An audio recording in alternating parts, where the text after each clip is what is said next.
Jack Hendrixson, a.k.a. Wining247. Appreciate you joining me, bro. How you doing? I'm doing pretty good, man. Busy, dude. I know everyone's going on with this quarantine and stuff, but it's I've been the complete opposite, unfortunately. But at least it's a good way to look at it. Yeah, man. Anyway, any way to look at it. Now I know before your nose looks good. We were gonna have you on before all this chaotic stuff happened. You were gonna join us for a couple Y streams, and then I know you broke your nose playing ball. Good to hear you're still playing ball, but it looks good, bro. I don't see no. Thank you. You know. Thank you. Yeah, it was very scary when it happened because I'm like, oh no, the moneymaker and all this stuff, and I was It was crazy. I got hit and it was like blood everywhere, and I came back in after halftime, and it was just it was not good. Went to the hospital, saw the crack, and they just said let it heal, and $1,000 hospital bill later, and it's healed. Oh man, that's awesome, bro. I mean, not the $1,000 part, but the fact that it healed straight. I think when you told me, I went to confirm, and you were like, bro, I broke my nose the other night.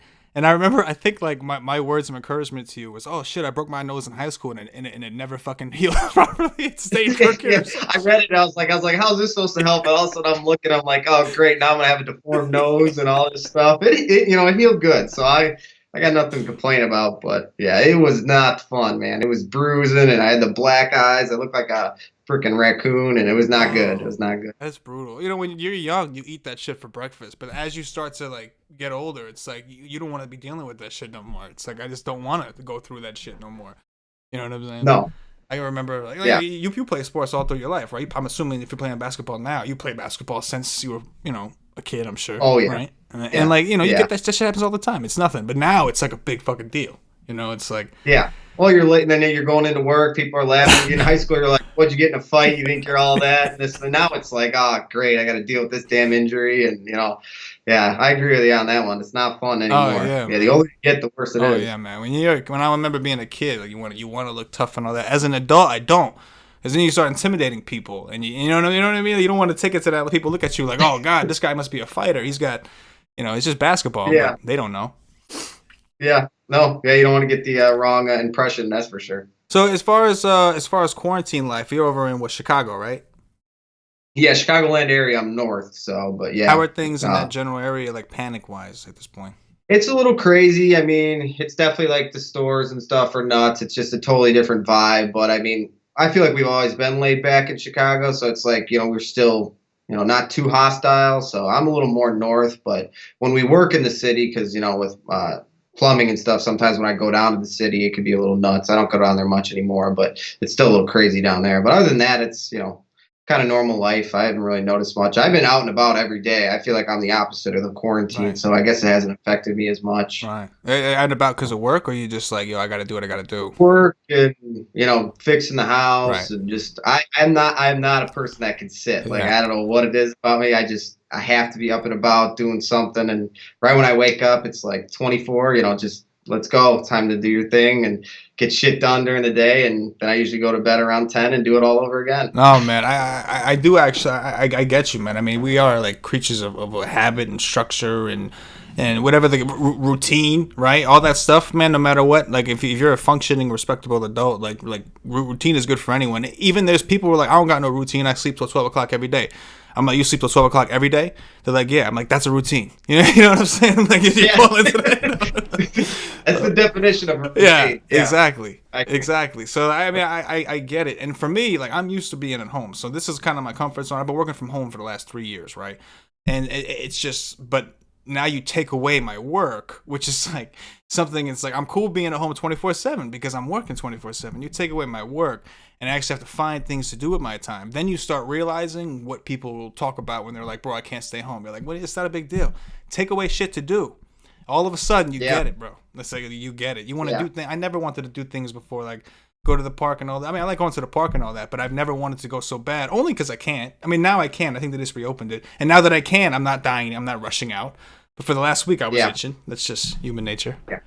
Right. Yeah. I mean, I was definitely blessed, like kind of in this situation, because I feel like, with my career, kind of, it's like I wouldn't even have known it was quarantine. Like that's how basically it was so normal. Like the only thing that sucked was ball was canceled. I used to play ball 4 nights a week, and that got canceled. So that sitting at home, I just ended up doing home projects. So yeah, it sucked when not playing ball is tough, but hopefully in a month or two we'll be back to normal with that. Oh yeah, man. So it's I would imagine that's been keeping you pretty busy. I think the last time that we were really on, you were right at that point where I think you kind of had to make a decision on what you were going to do, and you were pretty sure at that point you were going into plumbing and going into the family business and all that stuff. And I'm assuming that that's kept you pretty busy for the most part. Anything interesting happened in that run? Because there was a time you obviously used to be on RotoGrinders, man. People saw you all the time, and then now they see your tweets. But so what's been up, man? What's Jack been up to? Yeah, not too much, on RotoGrinders anymore. And, nothing against RotoGrinders. We kind of had a mutual agreement. I talked to Dan Bach about it and said, hey, I was going to leave. And just wasn't the same. It took a lot out of me kind of behind the scenes of the shows. Those were guys I looked up to and kind of seeing, before shows and stuff like that. I kind of lost the love of touting. And, anytime people DM me or ask me questions, I'm always there to help. When they reply on my tweets and stuff like that, I'm always there to, give a helping hand in the DFS community. But besides that, man, I've just been just working like crazy, dude, and just keeping up and just grinding in life. And, I'm finally getting to that point where I'm going to be able to sit back and relax here soon. The house is like 95% done. And, it's like I'm blessed. I couldn't be any luckier than I am right now, man. So I'm very happy with life, and I'm just going to keep doing me, and I can't complain. So. Yeah, it's good. It's good. Yeah. That's awesome, man. That's great. I mean, a lot of stuff, family and stuff like that. So it's, we're working on it. Weddings coming up. So life is fucking amazing. So I'm pumped. That's awesome, man. It's always nice to see. Unfortunately, there's obviously a lot of things that happen. Everybody's life, there's ups and downs, but it really truly is good to catch people when they're in that blissful state of like, right now I'm just content. Like I'm good. Yeah. It's like, once the kids start coming along and all that stuff, then maybe we'll have podcasts and we'll have a different conversation. Right now I'm on that up and up, but I'm not. So I guess we'll talk in a few years. Yeah. But other than that, yeah, man, I couldn't be more happy. So. I just got to get a little bit back more in shape, though. I put on a few pounds since the old quarantine, no ball. So, bro, no bullshit. That's a serious issue for me. Like, I've always been a terrible eater. Like, I always, even when I was a wrestler, dude. Like, the only reason I was ever in any kind of good shape is because of how I worked out. It had nothing to do with what I ate. Yeah, but if you're wrestling was the toughest, man. You couldn't eat anything. I remember when we had shared the basketball players and the wrestlers shared the locker room, man. Wrestlers were like wearing the bags and starting to get some sweat, get down before they weigh in, and it was just like they wouldn't eat for 2 days because I don't know much about it. But what are you guys trying to just drop those weight wrestlers? Yes, the amateur wrestlers. Yes, I used to be a pro wrestler, like in the ring. I was in the theatrical one. You know what I'm saying? Like dropping elbows, clotheslines and whatnot. Jeez, super kicks. Okay. So yeah, during that period, there was a period where I got myself in really good shape. Right after high school, I'd got into some trouble, and wrestling was my way, out of that trouble. So I hopped into that thing. And I lost a ton of weight, got in really good shape, and everybody used to ask me, like, bro, like, what are you eating? And there was like maybe a week where I was doing that shit, like going to like, because when you're still on the road and all this shit, but you try to lose some weight, so you go to like Wendy's and you'll just order a burger without the bun. Maybe like a week I did it, and then one of my boys kept busting my balls. He was like, what are you doing, bro? He's just like, what are you doing? Yeah. And so I was like, fuck it, I'm just gonna work out like a maniac. That's all. And like it worked when I was young. You know what I'm saying? But now I can't work out the way I used to work out. Like I'm not doing that. I haven't wrestled, and I'm done with that shit. Too many injuries, like different situation. And now those eating habits with nothing to do is not good. Yeah, it weighs in too. And like sometimes I'll snack late, and it's just like you're eating, and you're like, what the fuck are you doing, man? You should not be eating at midnight. Go to bed. You got shit to do tomorrow. So it's. Yeah, I put on about 10 pounds, but I feel like with the summer coming up, I'll be cutting that down. But I mean, who hasn't during all this? It's it's okay to, Oh yeah, 100%. So I guess let's get in a little bit to the beginnings, man. I mean, DFS has been around for a while now, but it wasn't always mainstream. At what point? Like, I want to get to like what point you got into DFS, but I guess really like what got you into it? How did you discover it? Was it a season-long transition or? Tell me your day. I know, obviously sports, that wasn't the issue. That was the reason. But yeah. No, I was always a chaser, man. Like I always was like, I just saw that money and I was like, there's no reason I can't win that money. Like there was no reason that I can't be. I would see the ads and be like, I won $1 million in football. Like all these people going crazy. I'm like in the commercial, I'm like, I looked it up. Is it a legit? Is it a scam? This, and that. And I was like, I will win that money. There's no reason I couldn't. So, you just put your mind to something. I did football for like a full year and I was just getting blown. I think I lost probably like $3 to $5 grand, just I was getting killed. So then I was like, screw it. I didn't even know they had basketball ones.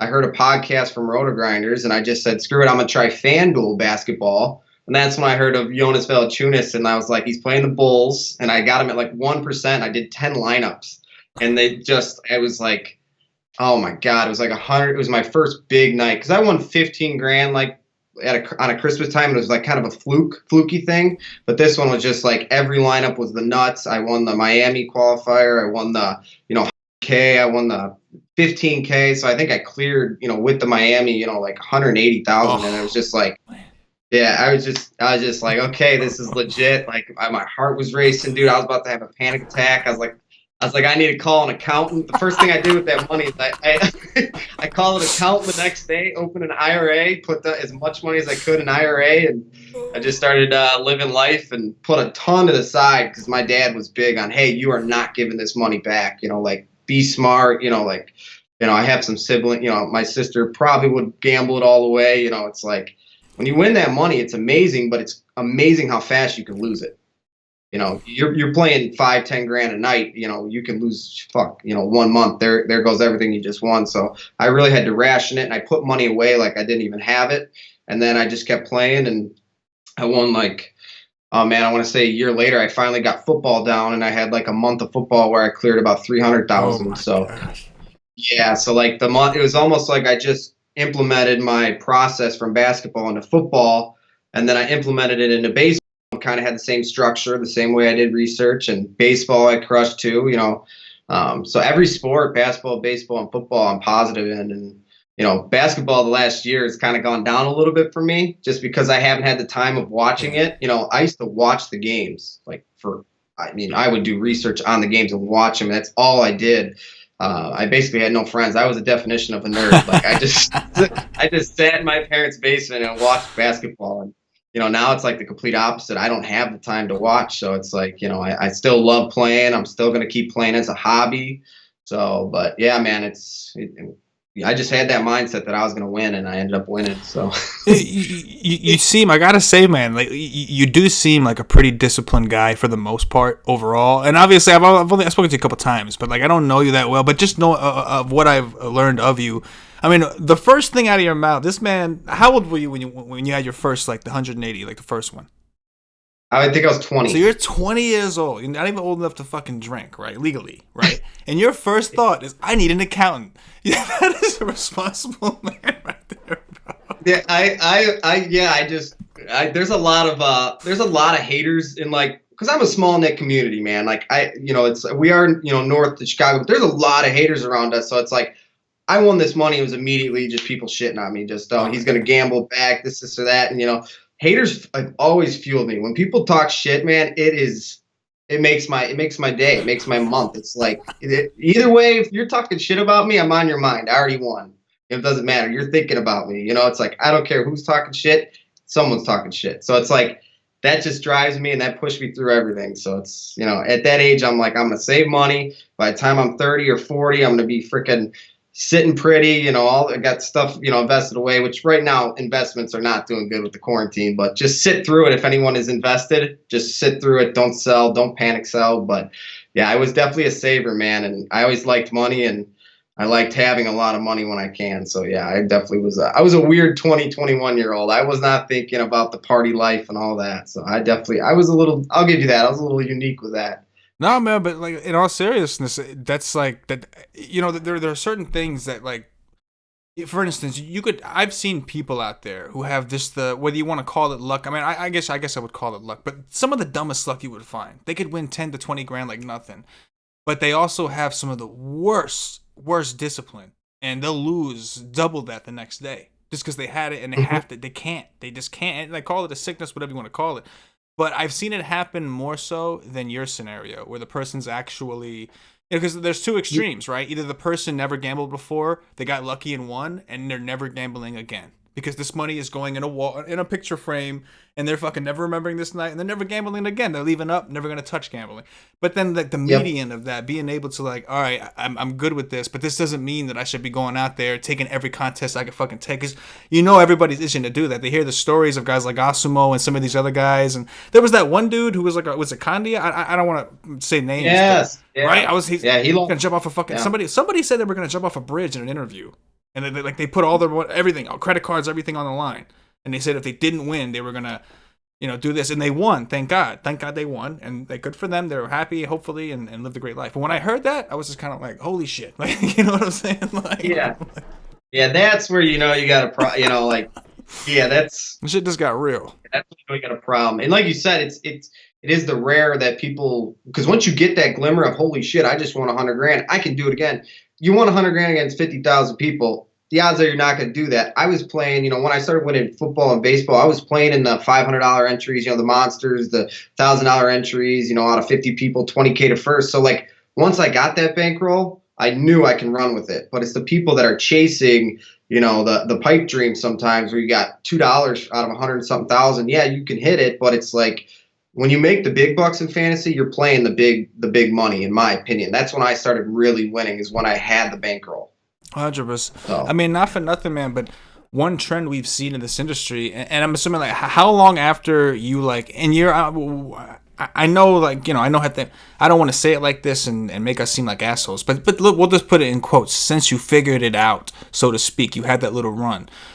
Is that around the time, like at what point did you start getting into the touting side, working for RG? Was it kind of at the end of that little like burner you had going?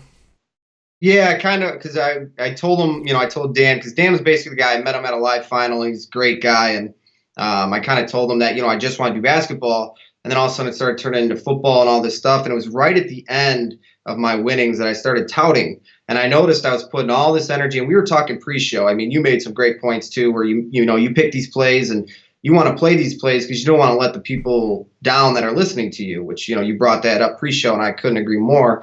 And it kind of took a lot out of you, because it's like, hey, I want everyone to win, when you're touting, and then there's some touts that could give a fuck, but I had that feeling if like someone would be like, great call, even it made my day if I made that great call. But when I make those wrong decisions, it bothered me for a week, because you're losing people's money. Mm-hmm. It's not your money at that point. So it just, the love of it for that, and just seeing the other side of, not to knock on RotoGrinders, just the way they were pre-show.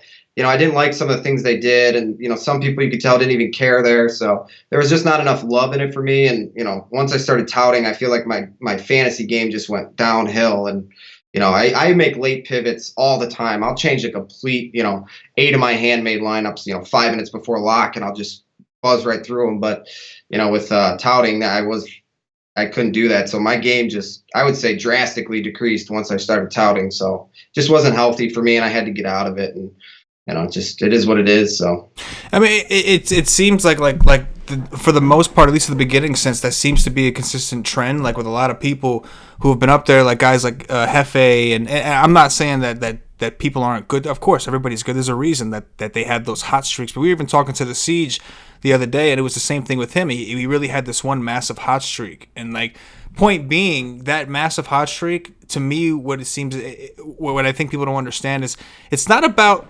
always like, oh yeah, the money's great, but as far as your DFS career, if you want to call it that, it's about the bankroll, like you said, and being able to be selective with your contests, and not just having to play with what's being offered, but being able to like, all right, you know what, the $100 sucks today. Let's go up to the but the $300 contest is great, so I'm just gonna suck it up and cut a lineup down and do that. So I agree with you, man. I think having a bankroll is definitely, it's necessary if you really want to make serious money. Now you could build your bankroll, obviously, but that's gonna take patience. You gotta have time. You gotta grind it out. But definitely, I would imagine. Yeah, and something I want to say in on bankroll, like as much as we talk up, like, I won this kind of money. Everybody always talks about, oh, I remember that 100K win, this and that. Like, there's tons of losing nights that people don't see with the big winners. Like I had the biggest losing night for me. I literally basically lost a car. It was like $28,000, and I didn't even win $1 or a cent. And I was like, fuck this. This is not fucking healthy. I think that was the last time I played anything over like $5,000, and it was just like, stop chasing. You already won. What the fuck are you chasing? And I just had like an epiphany after, that was when I was really in it, really, really in it. That was before I was touting, but to lose close to 30 grand in one night, really, some of the big guys, that play that kind of money a night, good for them doing it. But when I lost that kind of money, I was like, that's just gross. Well, I'm not for nothing, but like, there are a lot of it also comes down to like who you are as a person, right? Because there are some people where 28,000 may not be a big deal. Like out of say 300,000, I mean 28,000 is a lot of money no matter how you slice it. To some people, right? To some people, it's a principle thing. I should not be losing this much on any given night. Like, you know what I mean? Like, it's a principle thing. Then there's some people that it's like, no, it's okay because based off what I play in a week, that was only XYZ percentage that's going to happen. But that's really like finding that balance. And it's going back to the discipline, man. That's part of that discipline. Like you kind of testing those waters and then saying, nah, man, it's not for me. Like I'm good. And it's not necessary for you. You were having success on a lower level. You were making that kind of money that people are spending 28 grand a night to win. You were making that. Unless, so like, again, like just that's what I mean when I say you seem like kind of like one of them self-disciplined people. Not everybody has that, man. Not everybody's self-disciplined. No, I appreciate it. Yeah, and like you think of the Sharks and the 1% of the Sharks. I wouldn't even consider me a shark at the point of when I was playing and doing good. I had a niche for it, and every sport I adapted that sport. I would still consider me not even close to a shark.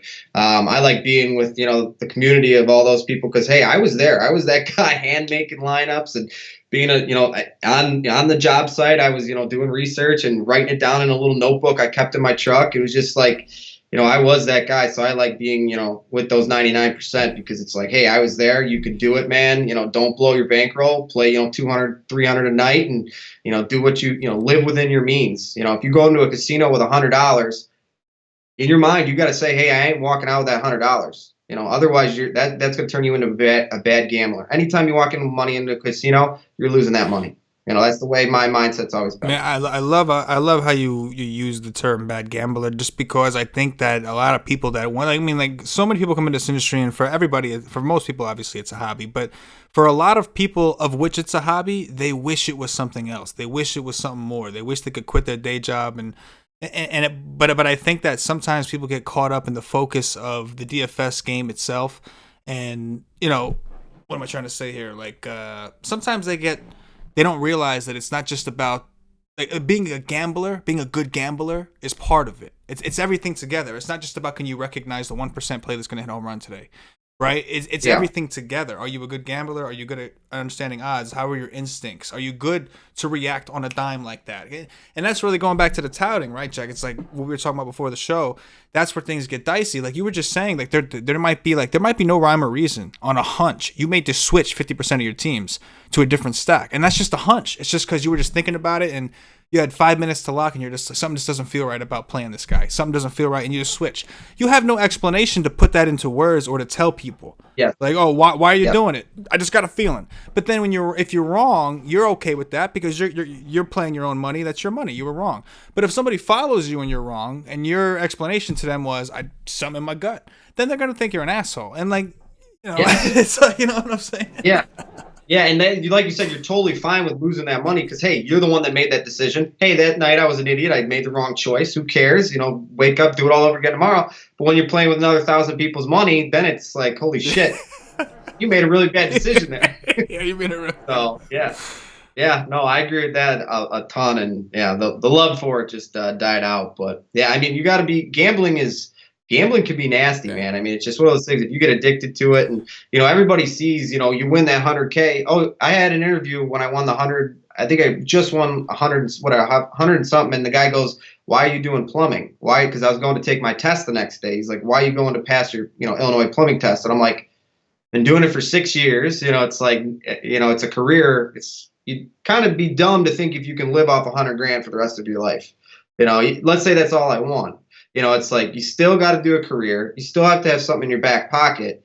There's just no way you're going to live off that kind of money, especially if you're reinvesting it into gambling or fantasy. So, I mean, for people that think they could do it full time, that's great. There's few of them. There's very little of them, but it's not realistic. To live a happy and good life. I mean, you're just Yeah, you need to have a career. To anyone listening to this, in my opinion, it's tough to do full time. It really is. Oh yeah. Unless you have a site like yours, like where you can, you own it and like that. But as a gambler, just the gambler, and making $50 a show with RotoGrinders, that's not shit. Yeah, no. Of course, man. And that's the reality of the situation. It's like that in a lot of these industries where, like I hate to call it show business, but it kind of is. Like it kind of is show. Anytime you're doing streams or anything, the only difference is like before show business meant like you worked for a company. Now anybody can be in show business. If you could just stream from your phone on YouTube, you're officially in this world.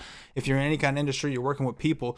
They're gonna form these little cliques and these little like unsaid rules and all these kind of things, and it's the same thing with this as anything else. And I agree with you, man. I mean, it's hard to have balance. Like think about it. I guess like it's a priority thing. Are you willing to give your life to this, right? And because it's the same thing. Like if you wanted to be a pro athlete, right? People, oh yeah, I would love to be a pro athlete. Sure, but you realize you're giving your entire life to that, right? Like the way you tweet from now on has to be a certain way. The way you speak publicly from now on has to be a certain way. For X amount of months out of the year, you don't see your family whenever you want. You're owned by this organization. Like there are things that people look at the good stuff, and there's a lot of negativity and sacrifice that comes behind all that stuff.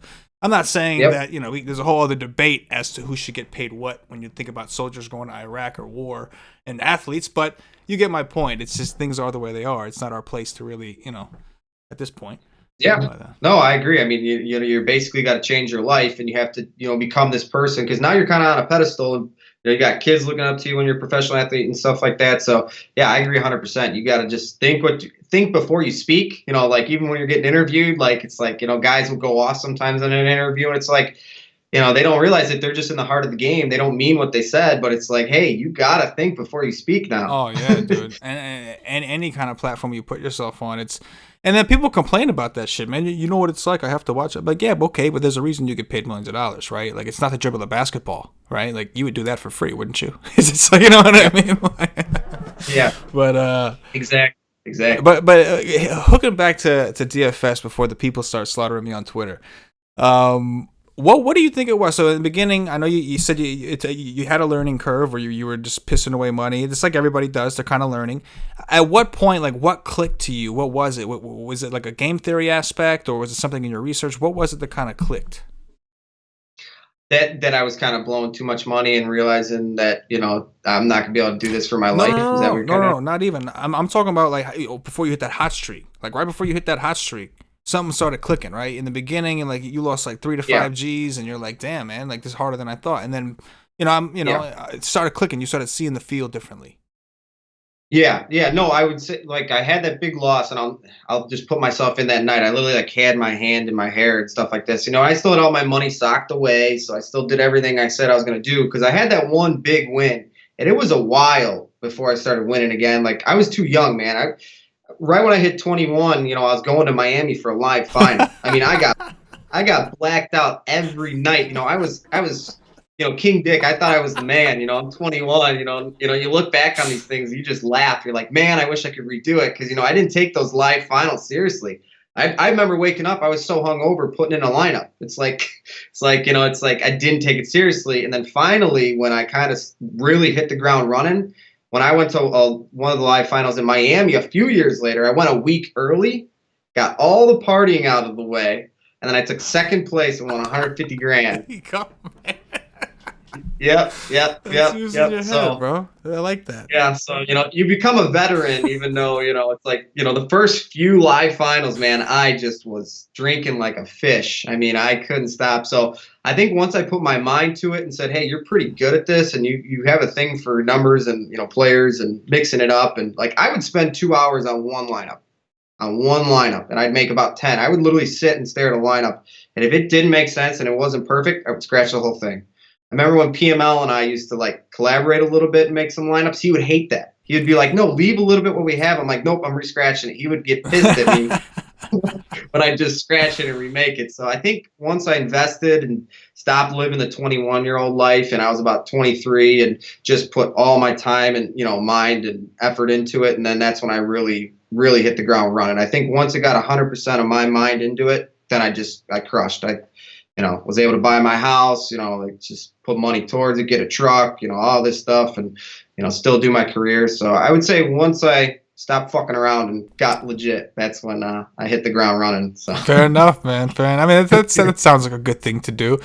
Yeah, yeah, I like the fact that you did, like, again, like, mistakes are some of the best things you could do as long as you learn from them, right? So you make the mistake at the live final, realize that, like, you put in a team, you had no idea what the fuck you were doing, and so what'd you do, man? You took the initiative, right? You took initiative, and you went down a week early and said, no, I'm gonna get all my partying out the way, and this is fucking business this weekend. I like that, man.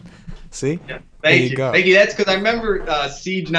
Siege and I are good friends. I'm gonna give him a little bit of a joke shot here. He was like, "Where's Wining247 at? He should be down here at the bar partying this and that." And he was, and my friend was with me, and he was like, "Oh, he's in the room. He ain't coming out. He is not coming out, and he'll see you when lineups lock." He says that's when he'll have a drink. So I literally locked myself in a room the night before, and then the morning after. I think lock was at like 4. I was in the hotel room for those 2 straight days and didn't leave. Oh my gosh! And took second place. So. That's sick, bro. And the live finals, were they all for NBA? No. So what was weird is I don't know anything about football. I don't know anything about football. I'm not a football guy. I'm not a baseball guy. I played sports in high school. I understand the sports, but like I went to a live final in New York, and I had 3 entries in it for football, and I'm like, I should not be putting these. I don't know shit about football. I shouldn't even be here. It's just like so. I did have 2 live finals for football, but the rest were basketball. I almost had 1 for baseball, but the football one was not very pretty because my buddy went. That was before I learned my lesson. I see. Live finals, so. I had a year or 2 there where I was not even live finals were almost a joke to me. So it was not good. Live and learn. Oh my gosh, that's why. How many have you been? Oh man, Miami, like I want to say 3 times, San Diego twice, New York. I would say 6 or 7. That's awesome. Do you still play qualifiers if you see the right ones? Yeah, I do, and I don't like the live finals. I think are a little overrated. I really do. I just they're so hard to get into, and then like once you're there, they're really cool getting weighted on hand and foot. But I'd rather win, a couple $100,000 at my place than being in that scene. Some people love that scene. It's not really me. I just like being a little bit more secluded. It's like that big scene, like because then immediately you win the $150,000. I was getting tugged on my shirt by guys from RotoGrinders just to go interview. It's like, dude, I've been down in beers. I've been so stressed out to get interviewed. And you're like, what the hell do I do with my hands? I don't know what I do. It's like the last thing I want to do is get interviewed right now. So, oh man, no, I know exactly what you mean. I talked to the Siege. He was our first interview actually, and I had asked him about the live finals because I'm a little bit more like you. I think I'm not like. I've played them before the qualifiers, but I just won't. I refuse to really invest money. And number one, because obviously it's unless you actually do take it down, you're losing a lot of money chasing it. But number two, it's a little bit because like this works against me as a business owner, but the networking aspect, right? Like there are some people out there, and I get good vibes from like you, and I'll reach out to them and I'll talk to them, and I'm like, nah, this is my kind of person. But being in an area where there's so many people that I don't know, and like everybody's all high energy and feeling like all this stuff, and it's not that I'm uncomfortable. It's that I don't like it. I just don't want to. I'm done with that. Like kind of like what you said. It's the same thing with going. I love sports. I love my Knicks. I love my Mets. If somebody said, "Yo, I'm gonna go to the game. You want to come?" Yeah, sure, I'll go to the game. But in reality, like I would rather watch the game in the comfort of my house. You know what I'm saying? Like rolling some stuff up and just being able to enjoy in my underwear or something. You know what I mean? I'd rather do that. Like we have so good technology. Yep. To me, logically, I'm way more comfortable. I see things on TV that I can't even see at the game sometimes. You just miss it. You know what I'm saying? Like, so I've always been that. Yeah, it's a totally different world. Not to cut you off, but yeah, I agree with that 100%. I'd much rather watch a game in my place as well. And the technology, you get a better view, like you said. And I couldn't agree with that more. Couldn't agree with that more. And then to him, so I asked him, I was like, so what is it about the live finals? And like, obviously, number one was the opportunity to win that much money competing against a small field, which, okay, yeah, that, of course, yeah, I understand. It's a small field. You have a legitimate chance to win. On a regular basis, you want to win that kind of money. You're talking about what, 20 to 100,000 people you got to beat. And so on one night, you got to beat maybe another 100 or so, maybe 200 max. So yeah, I get that aspect, but the other aspect is the siege. And I was actually, it's funny because against personality thing, but he loves it. He loves the whole process. He loves seeing old friends and an excuse to travel and all these things. And I'm just like, I get it, bro, because there's a lot of people that like that shit. I feel like maybe most people like that shit. So it's like, you know what I mean? Yeah, like, I mean, and I don't want to knock on it a little bit. I've been to 7 of them, and like the only thing I'm gonna say about it is there's a lot of bloodsuckers out there, man. Yeah. There's a lot of fake people out there that just come up to you and you just know it's just like you can see they're two-faced, and it's like the only reason you're talking to me is for just to benefit you. It's like it just kind of takes that takes a lot out of you too. Yeah. It's just like the live finals just kind of got stupid, pretty quick for me, because it's like I'd rather go with my fiance and just go to a beach by myself if I'm gonna go to Miami and chill there for a week just doing my thing. Where with the live finals, it's like, hey, you got to do this, you got to do this, you got to do this, you got to be put on a fake face, talk to people. It's just like all this stupid shit. And it's like it's overrated, and everybody can have their opinion on it. And I don't mean to sound bad towards it, but it's just my opinion. Yeah, no, it's just that's for the kind of person that you are. That's just your opinion of it. I don't think there's anything wrong with that. I mean, you're not saying that nobody should go out there and try to go to a live final, because if you're into that, if you're looking for I mean, if number one, the money, sure. And like some people have goals, like Hefe is a guy that looks at that as accolades. Like he wants to be the best in the industry, so that's the way he can measure himself. So sure, everybody has their reasons, but for someone like yourself, and again, like I've always kind of leaned towards you, and even my boy Paulie, who works every day with me, like we're both kind of the same. And Paulie's been to one also. He went to a FanDuel baseball one, and it was kind of, he went to one, had a pretty good experience, and just didn't really have a desire to go back to one. It's like, and from our perspective, like from a touting perspective, it's something nice on the resume. Don't get me wrong. It's real fucking nice. Like if there's two people who don't know who the fuck we are and all they know is how many live finals you've been to, they're going to listen to your advice before mine, no doubt. So all that stuff helps from a business perspective. But at the end of the day, it's like, business is important. It should be. But at the end of the day, if you're not that kind of person, it's hard to get yourself motivated to chase those things. Now, listen, if they were just free to play, sure. But when, you're sitting here working towards building a bankroll, and like the one contest that you have a negative EV is this fucking one, and you're just like, fuck, I'm not fucking doing this anymore. Like, it's not even worth it. I don't even want to go. Like, it's just like, but I mean, and some people don't realize how like the chasing you have is like you'll have $500 entries out of 30 people. Those are some of the beginning FanDuel ones, and it's like guys that get 3 or 4 seats, max enter those every single fucking night. And it's like, I know they get those accolades of being there. And it's just, it's when you could put that kind of money in, because I was playing like one $500, entry per night for like 2 straight weeks, and I didn't win shit. Right. Didn't take second, take anything, but sure as shit, I ended up winning an entry into the Miami one, which was in return very good for me. But it's like, I put 10 grand to get there, right. And then, it's like, you keep losing and losing and losing. You're like, what are you doing? And it's like, if I didn't hit that one that I hit, and I think I won by like 0.6 or something. Like it was just by the freaking, chin hair. So it was like, you put all that money towards it. If you don't hit it, man, you're screwed. It's, you could have put 10 grand towards other lineups, and, $25 entries, $100 entries, and, you would have been, probably way more in the green. So, I'm starting to change and get older with all the stuff, and, the live finals are cool. And, and I even met a guy, I've met El Jefe a few times. He's, he's a good dude, but he does live for those. And same with Siege. He lives for those. And, that's their choices. And it's something, like you said, it's under their belt and they love to do, but, it's just not my thing really anymore. I'll probably, I'll probably be at one and I'll probably get shit for this. Well, again, man, again, it's just, you're just talking about how you are as a person and how it lines up with you as a person. That's all. I mean, like we're not knocking the way that Siege or Hefe, these guys do it. They're good at what they do. It's just, it's a little bit, their goals in the industry are slightly different. Everybody's goal is to be good and make money. The way they want to do it is a little bit different. That's all. Nothing wrong with that. You know what I'm saying? Nothing wrong with that. Yeah. That's what's the beautiful thing about this industry, man. It's like everybody is, we're all chasing the same stuff, but also when you get specifics, not really. Like I was talking to Jordan Cooper from RotoGrinders the other day, and it was kind of the same thing. Like we were just got into this conversation about like goals and things like that, and like for him, he was really about like setting realistic goals. And like for me, it's more about no, but you got to have a big goal in the end, because you got to have somewhere like you're working towards, like somewhere you're going. You hit all these little goals and you're going somewhere.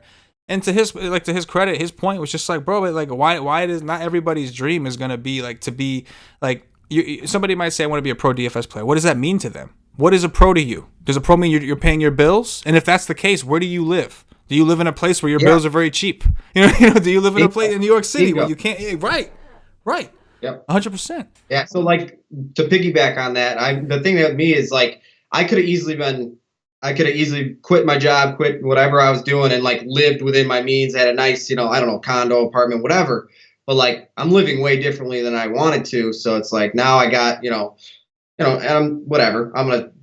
Money's money. I got a $500,000 house, stuff like that. And like I wouldn't have been able to do that if I was a professional, DFS player, because I'd be having to put all those money towards bills and everything else too. If I didn't have that career, I wouldn't be able to live like this, with that kind of that DFS money would start dwindling and dwindling and dwindling, because, not every good thing lasts forever, goes around, comes around type thing. So, it's, I think working hard and grinding and anytime you can and having that side hustle is huge. So I've never put all my eggs in one basket ever. Well, otherwise, you're just going to shoot yourself in the foot. You're 100% right. I'd be surprised if any of those guys that have reputations of, of playing, the guys like Asimo and these dudes that play like 5, 6, whatever, how many figures a night.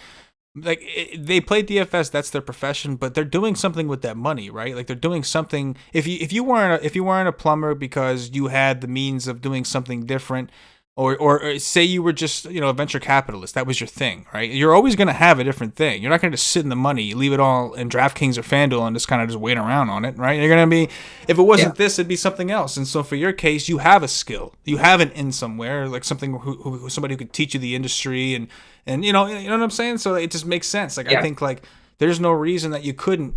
I think people get caught up sometimes and like when people asking you, for instance, why are you going to do that? You could just do this. And it's like, well, maybe, at the same time, like there's a certain point where if you like too much of one thing kind of takes away the love of it. And if you don't love what you're doing, like in DFS, if you don't love DFS and you're relying on it for income, you're in fucking trouble. You know what I'm saying? Like you're in fucking trouble. Yeah.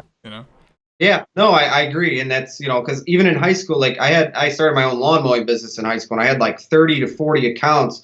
And I got to the point is like, hey, am I going to chase plumbing or am I chase landscaping? Because I could have started that business and who knows where we would have been, and it's like, you have these crossroads in your life and it's like, it's one of those big decisions you make. And I had that with fantasy and I was just like, man, I knew what I was making with, RotoGrinders. And it's just like, I would have to make tons of money playing fantasy. It's just hard to do it, unless you probably own a company like you got, but it'd be very hard to tout and work for a company and make a reasonable living, the type of living that I wanted. Oh, yeah. So it's just. Oh yeah, it's tough, man. It's 100%. You know exactly, and a lot of people want to get into this, man. I can't say. I'm sure people hit you up, especially when you worked for RotoGrinders. What do you think I should do? Give me some advice. And I want to get in the industry.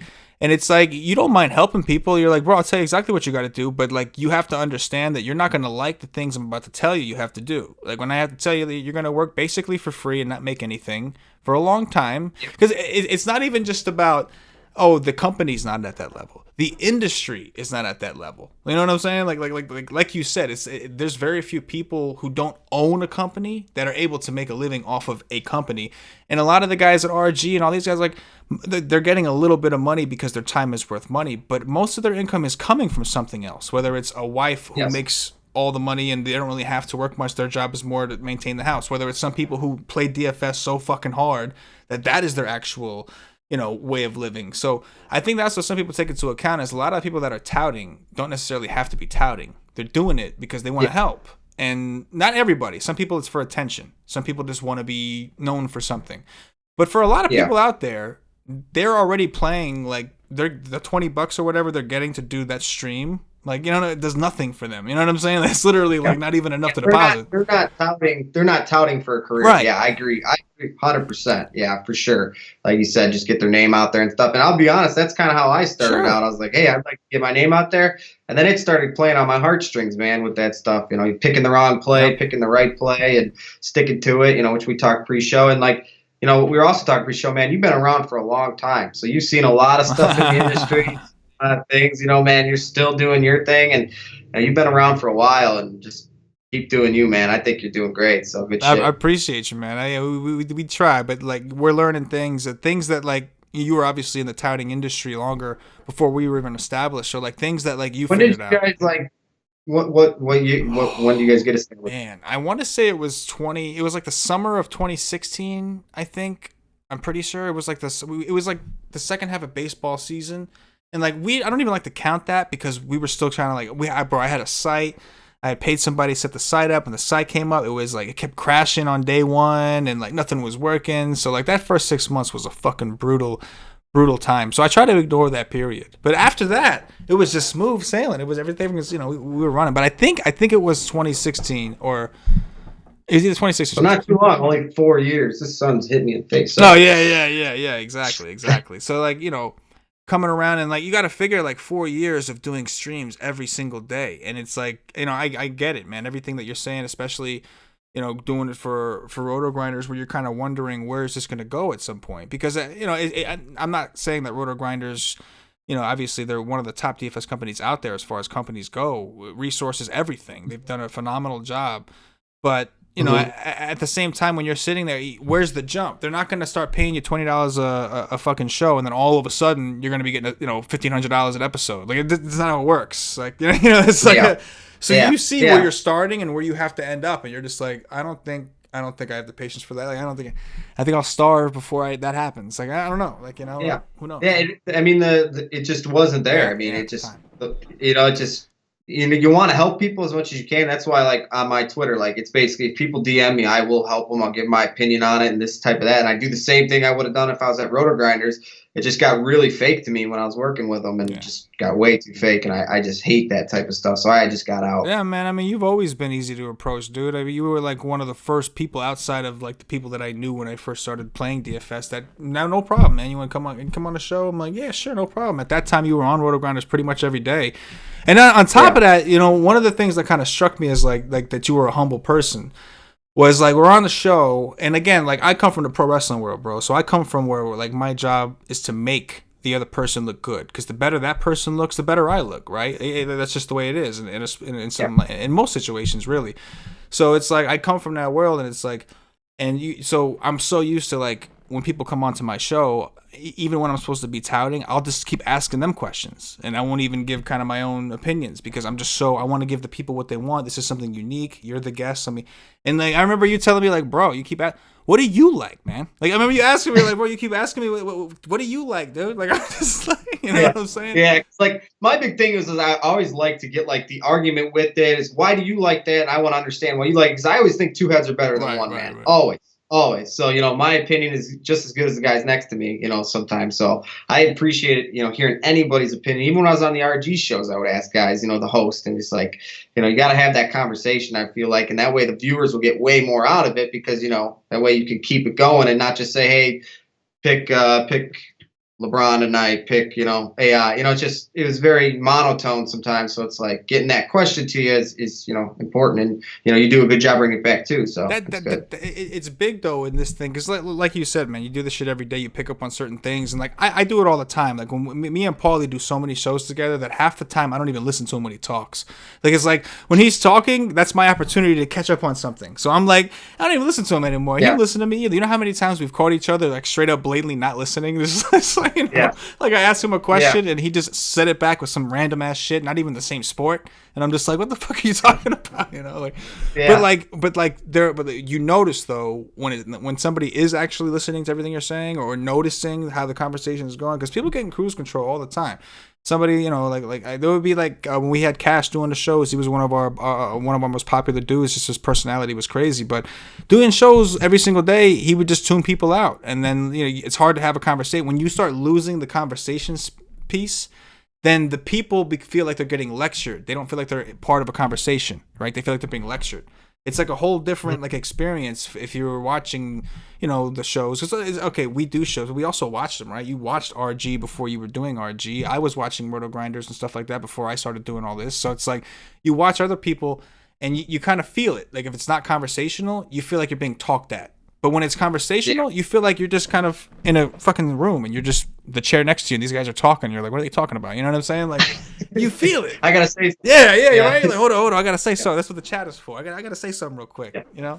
Yeah. Exactly, man. For sure. So what is? No, that podcast we had, not to cut you off, that one we had, the first one I did with you, we crushed that. I want to say I won a lot of money Dude, you after I did that. smashed. You smashed. And everybody Yeah, was coming back yeah, asking. I was just like, oh, that's a lot of pressure, man. I was like, you smashed it, man.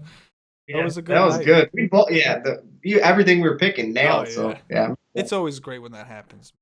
It's always great yeah, when that was a good memory. I think that's probably why. Yeah, that's why he came on the show. He was like, you know what? Last time I talked to this dude, I did pretty good. yeah, yeah, yeah, yeah. Good vibes, good vibes. Yeah, Exactly, exactly. man. Exactly. So what's on the agenda as far as DFS goes? I mean, you seem pretty content. I know you got a lot going on, like big stuff coming up in your personal life, and still things you're accomplishing. I know you've been working on that house for a long fucking time, man. I know I've been following you along on Twitter. I haven't paid attention, you know. Yeah. I've been seeing updates Yeah. throughout the year, you know, years Yeah. and all that stuff. So, what is as far as DFS goes, man? Are you pretty much where you see yourself being for the next XYZ, or do you have any personal goals as far as like how much to win or anything at all? No, I mean, it's kind of, it's a hobby now for me, man. It's just one of those things I got in and I crushed it and I won a lot of money. And, like I was talking to my dad one time, I just don't want to give it back. So like, I'm comfortable with just turning it into a hobby now. And it's just, very enjoyable playing as a hobby. It's less stressful. You could turn on a game and be like, holy shit, I might lose $5,000. No, it's way easier when you're, hey, I might lose $200 tonight. Oh no, it's, so that's kind of the healthier living for my mind with everything else I got going on. So yeah, that's kind of where I am in the DFS world. And I don't think it's going to change anytime soon because, I'm very content with, kind of fantasy, and I think that's a lot of guys' problems. Yeah. They want to keep stringing it along and saying, "Hey, I can keep winning, and the only way you're going to keep winning is when you know when to quit. 100%. Yeah. So it's for me, it's a hobby now. So I play NBA. Basically, I play it every night. Baseball, probably play a couple nights a week, and hopefully you see my name up there, like it used to be. But yeah, so I've definitely taken a big step backwards when it comes to it. So Again, man, it's like all that kind of stuff. Going back to like the self-control, self-discipline, and the only reason I stress this, dude, is it's not just to make you feel good about yourself. It's because I feel like I said, people that pick up on this and they look like, man, I want to win the kind of money he won. It's important that they know what you did to keep it, also, and it's important because what happens when they have that big win. And whatever people don't know, they assume, and not everybody always assumes the right thing, So it's like, I say things, and I was doing like Kevin Roth. Like I like to point out when there's something that I can identify. Like, man, this is a really strong strength of what goes into being a successful gambler. Because whether you're an active professional DFS player, active gambler, professional gambler or not, you still got to be good or bad at this to determine what this is for you. You know what I'm saying? Like is this a hobby that you play and you make some money from and you have a good time, or is this a hobby that's bleeding you dry? It's all going to depend, like how good of a gambler you are, and all those kind of things go into it. And everybody, of course, reading stats is important, building teams, game theory, all that stuff's important. But just as important is the bankroll management aspect and the responsibility and keeping yourself out of trouble so you can fucking still play and have a shot to win.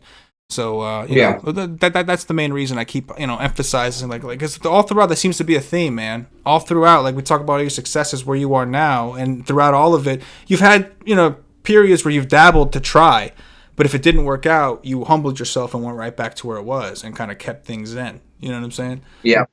Yep. I could dig it. No, yeah. I've always been a hustler in that regards. Like you'll still see me on shows randomly here and there for people, sure. And when I'm. I still like it because now it's like I almost enjoy it. Like I enjoy coming on this. Where before it was kind of like, now I got to do lineups. This, it was almost like burnt out. Maybe might be a good word. And now it's almost like now I enjoy them. Once a month you'll see me on a random show. With who know you or RotoGrinders or Siege or one of those guys. I pop in kind of just randomly, and that's what I enjoy in the DFS world now is just talking to people and just keeping those relationships with people, and it's very enjoyable for me now not to be pulling my fucking hair out with 10 grand on the line. Absolutely, brother. I completely understand that, and we'll definitely be having you on once sports come back to this planet or this country anyway. With that said, before I let you go, man, just a couple things as far as the DFS goes. If you can give people advice, lineup construction, any kind of DFS type of advice for anyone out there that's looking for it from you, what would you say to them? Man, if I was saying to someone starting out, I would say just keep level-headed, man. You win one night, you're going to lose probably the next night or two. It's keep that level-headed. Don't change your strategy just because you had a bad night or you had a good night. Stick to one thing. Stick to your niche. If it's watching the games, if it's computers, if it's, whatever, stick to your niche, because that's the only way you're going to stand out, is because you have something that someone else doesn't have. So I know that's not really straight to the DFS thing, but just in life in general, man, just stick to your niche. And you're going to succeed in fantasy. You're going to succeed in your career, but just stick to what you are good at, and then you're gonna crush. So I think that goes to fantasy as well. So that's what worked for me. Perfect, man. I love it. Last thing before I let you go, I have to ask you this, being that you're from Chicago. I'm assuming you're a Bulls fan.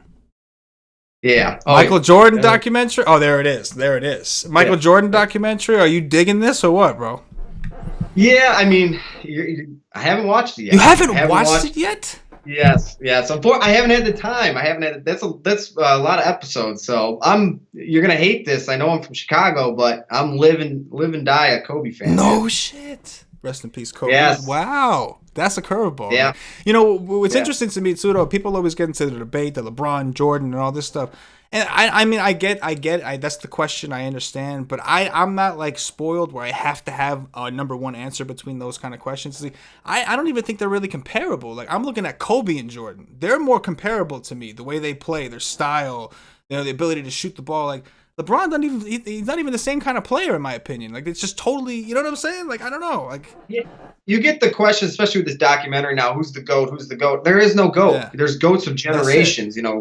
MJ of the 90s, Kobe of the 2000s, LeBron of the 2010s, you could put people in there. They were different games. Like, basketball has changed so much over the years where there's not one true GOAT. I don't think there's one true GOAT in any sport. There's just GOATs of generations and, who you grew up with. And it's hard to take away from Kobe. It's hard to take away from Jordan. It's hard to take away from LeBron. What they've all done to the game is amazing. And, I love the argument when people have it, but it's like, don't take anything away from any of those guys, because they're all in their own league. It's that's my opinion on the GOAT discussion, because it gets crazy sometimes where it's like there's no right answer. There's no right answer. It's like talking politics. That's the equivalent. Yes. People get so fucking heated when you talk about those kind of things, politics. People get so fucking mad. And like you, I kind of just stay away from those comparisons. I always look for the alternative. Why can't we like them all? Like, I get it. But that's not the competitive way. I'm just a basketball fan, so that's the way I am. I'm like, man, I could turn on LeBron, I could turn on Jordan, I could turn on, any of those guys, highlights you could turn on and just be amazed. Awesome. So that's how I am. That's it, brother. Just love it. That's it. Well, I'm gonna let you run, man. I appreciate you making the time for us during all this. And it's funny because the whole country's bored as shit, and my man's running around with his fucking, just keeping his shit floating, man. So listen, man, it's been a pleasure talking to you. Just like picking up just like where we left off, man. It's good to see that you're doing well. You got a lot of good things coming up. We'll definitely be in touch. Like I said, when sports comes to reality, you'll be seeing my man helping out once in a while. We'll bring you on a show. It's really the bullshit. It's really just to kind of hang out, man. But you were truly one of the coolest dudes in the industry, man. From the day one I reached out to you up until now, man. Just one of the coolest dudes out there. I appreciate you.